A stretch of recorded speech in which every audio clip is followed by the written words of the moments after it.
नमस्कार, मी रेश्मा लोकरे रेसिपीज मध्ये तुम्हा सगळ्यांचं खूप खूप स्वागत। आपले एक सबस्क्रायबर आहेत ज्योतिताई आव्हाड, त्यांनी मला कमेंट केली की त्यांना चिंचेच्या चटणीची रेसिपी दाखवा। त्यांच्याच कमेंटनुसार आज आपण या रेसिपी मध्ये चिंचेच्या कोळापासून ते चिंचेची चटणी बनवण्यापर्यंत रेसिपी दाखवली आहे। असा जर तुम्ही कोळ बनवून ठेवला तर तुम्हाला आयत्या वेळी त्यापासून चिंचेची घट्ट पातळ चटणी पाण्यामध्ये हा कोळ मिक्स करायचा आणि त्यानुसार जर तुम्हाला घट्ट पातळ कसं पाहिजे त्यानुसार तुम्ही त्याच्यामध्ये पाणी ऍड करायचं, इतर मसाले घालायचे आणि ते थोडंसं उकळून घेतलं की तुमची चटणी तयार। तसंच चला तर वेळ न घालवता रेसिपीला सुरुवात करूया। चिंचेचा कोळ बनवण्यासाठी मी ते अर्धी वाटी चिंच घेतलेली आहे। ही माझी 1 वर्षापूर्वीची चिंच आहे। तर चिंच स्टोर कशी करायची ती थोडक्यात सांगते। चिंचा जेव्हा आपण सुकलेल्या चिंच आणतो त्यातल्या सगळ्या प्रत्येक चिंचेमधले चिंचुके काढून टाकायचे। जर चिंचुके राहिले तर जास्त चान्सेस असतात जाळी आळी वगैरे व्हायचे। आणि नंतर त्या चिंचांना थोडंसं मीठ लावायचं आणि त्या 2-3 दिवस उन्हात चांगल्या कडकडीत उन्हात वाळवायच्या आणि नंतर एका चांगल्या प्लास्टिकच्या पिशवी मध्ये भरून ठेवायच्या। इकडे मी या बिया काढलेल्या खजूर घेतलेली आहे। ही पेंड खजूर घेतलेली आहे। शक्यतो तुम्ही देखील पेंड खजूर वापरा आणि ही खजूर मी धुवून घेतलेला आहे। इकडे मी 1 वाटी गूळ घेतलेला आहे।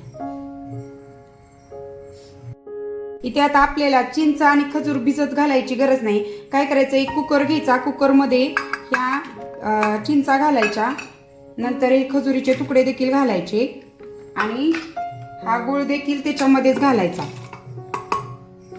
आणि हे असं व्यवस्थित तळाला पसरवून घ्यायचं। आणि ह्याच्यामध्ये हे थोडंसं पाणी घालायचं। मी ते ग्लासभर पाणी घातले म्हणजे ते भिजेल इतकंच पाणी घालायचंय। हे बघा, मी बघा असं ते भिजलंय इतकंच पाणी घातलंय। माझं ग्लासमधलं थोडं पाणी राहिलं होतं ते देखील घातलं, कारण आपण ह्याच्या जास्त शिट्ट्या करत बसणार नाही। अगदी 2 शिट्ट्या करून घेणार आहे आपण ह्याच्या फुल गॅसवरती।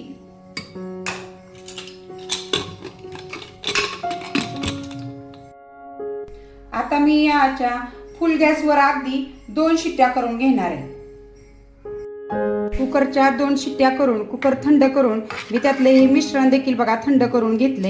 हे बघा किती घट्ट आहे, जास्त पाणी होतच नाही, नंतर आपल्याला ते आटवत बसावं लागतं पोळा बनवताना। आणि आता काय करायचं, एक मिक्सरचं भांडं घ्यायचं, त्याच्यामध्ये हे आपलं मिश्रण घालायचं आणि छान बारीक वाटून घ्यायचंय। मी थोडं थोडं घालून चांगलं बारीक वाटून घेते। हे मिश्रण बघा मी मिक्सरमध्ये असं बारीक वाटून घेतले। नंतर आता काय करायचं, पुरणाची चाळण एका भांड्यावर मांडायची आणि हे त्याच्यावरती टाकायचं आणि जाड असा चमचा किंवा पळी, आता ही माझी पळी आहे जाड आहे, त्याने असं फिरवायचं। म्हणजे काय होतं, ह्याच्यावरती त्या चिंचेचे साईडच्या त्या शिरा असतात, म्हणजे ते दोरे वगैरे त्या आहेत ना, ते वरती राहतात किंवा काय कचरा असेल तो काय होतो वरती राहतो। हे बघा चाळणीवरती हे असं सगळा कचरा राहतो आणि खाली चांगला कोळ पडलेला आहे। आता हा कोळ काय करणार आहे आपण, ह्याकडं मी गॅस चालू करून अशी जाड बुडाची कढई ठेवलेली आहे आणि त्याच्यामध्ये हा कोळ घालायचा।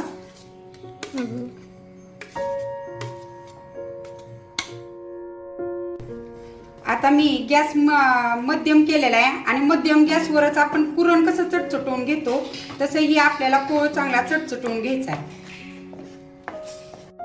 बघा असं 5 ते 7 मिनिटं असं चटचटवून घ्यायचंय मीडियम गॅसवर। आणि अगदी तुम्हाला वाटलं खाली बुडाला चिटकते तर गॅस कमी ठेवा। आता हे आपला कोळ तयार झाला आहे। मी गॅस बंद करते आणि भांडं खाली उतरून घेऊया आपण। इथे आता आपण ह्या कोळापासून चिंचेची चटणी कशी बनवायची ते पाहतोय। इथे मी अशी चाटच्या प्रकारची चटणी बनवते। चाटला कशी थोडीशी घट्ट चटणी लागते, आता मी इथे थोडीच बनवणार आहे। हे थोडासा त्या प्रमाणात तुम्हाला जेवढी चटणी बनायची त्या प्रमाणात कोळ घ्यायचा, त्याच्यामध्ये अगदी थोडंसं पाणी घालायचं आणि हे आपण हातानेच काम करायचं। आपण कसं चिंच कोळून घेतो तसं थोड्याशा पाण्यामध्येच हा कोळ अगोदर मिक्स करायचा। हे बघा हे चमच्याने वगैरे असं व्यवस्थित मिक्स होत नाही, त्यामुळे चिंच कशी कोळतो तसं कोळून हे थोडं थोडं पाणी घालून त्याचे आपण पातळ मिश्रण बनवून घ्यायचंय।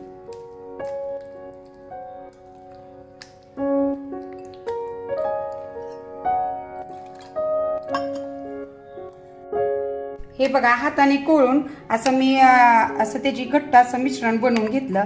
आता ह्याच्यामध्येच आपण काय करायचं, चाट मसाला, थोडीशी जिरी पावडर, थोडेसे लाल मिरची पावडर आणि चवीनुसार मीठ घालायचं आणि ते छान मिक्स करून घ्यायचं.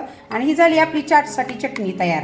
आणि ही चटणी जर तुम्हाला 2-3 दिवस टिकवायची असेल तर काय करायचं, थोडीशी गॅसवर 1-2 मिनटं ती उकळून घ्यायची तुम्ही. म्हणजे चांगली गरम जरी करून घेतली तरी चालते. आणि उकळून जर घेतली ना तर अगदी 5-6 दिवस छान राहते ती. ही झाली आपली चिंचेची घट्ट अशी चाटसाठी चटणी तयार.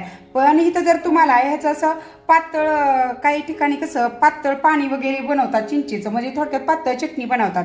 तर त्यासाठी काय करायचं, तुम्हाला जेवढं पाणी बनवायचं त्या प्रमाणात कोळ घ्यायचा. आणि तुम्ही जेव्हा ते पातळ करचाल त्यावेळेस मात्र तुम्हाला त्यात थोडासा गुळ वगैरे तुम्हाला त्यात ऍड करावा लागतो.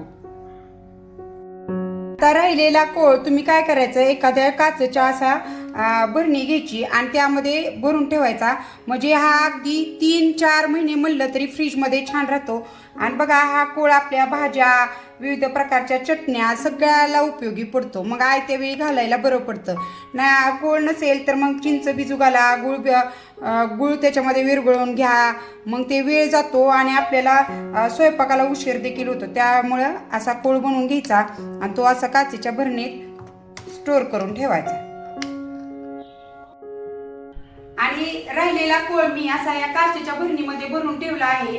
हा कोळ 2 ते 3 महिने छान असा फ्रीज मध्ये राहतो. त्यासाठी तुम्हाला एक विशेष काळजी घ्यायची. जेव्हा तुम्ही या भरणीमधून कोळ घेता चमच्याने, तर तो चमचा तुमचा कोरडा असला पाहिजे. ओला चमचा ह्यामध्ये घातला तर तुमचा कोळ लवकर खराब होऊ शकतो. तर आजची रेसिपी कशी वाटली ते मला कमेंटमध्ये नक्की कळवा. धन्यवाद.